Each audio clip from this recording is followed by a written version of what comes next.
Je suis une personne assez franche, directe. Je dis les choses s'il faut les dire, alors de manière tout à fait humble et correcte, mais quand les choses elles sont dites, et puis il n'y a pas besoin de tourner autour du pot.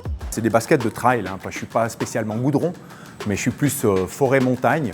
Alors ça permet de m'échapper, d'aller me vider la tête, de penser à autre chose qu'au travail, d'aller voir un peu ce qui se passe, d'avoir un peu de solitude, de changer les idées et puis de pouvoir revenir après de meilleures manières au travail. Les déchets qu'on a ici, on les valorise, on en fait de l'énergie. Jusqu'à aujourd'hui, depuis le milieu des années 90, on fait déjà de l'électricité pour environ 10 000 ménages. Depuis 2009, on fait des granulés de bois, c'est aussi de l'énergie renouvelable avec passablement de bois des régions. Demain, c'est le chauffage à distance. Certains ménages seront chauffés grâce à l'énergie des déchets. Ouais. Les gens ont produit le déchet, il a été acheminé ici et puis ils vont retrouver la chaleur produite par ces déchets. Et après-demain, ce sera peut-être de l'énergie du futur comme l'hydrogène ou autre source d'énergie.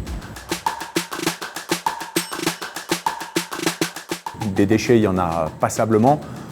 Sur le plan suisse, c'est plus de 4 millions de tonnes qui sont incinérées depuis 2019, hein, ça ne baisse pas beaucoup, mais il y a encore un effort à faire.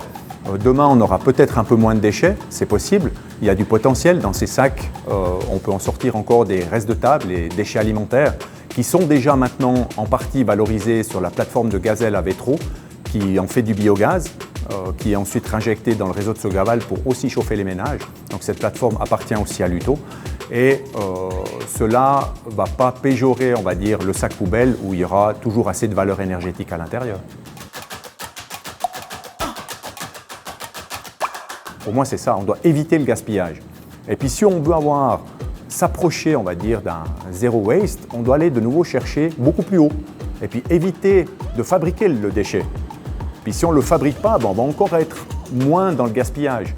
Donc pour moi, c'est ça, c'est du zéro gaspillage, c'est pas du zéro déchet. Ça, pour moi, c'est totalement utopique.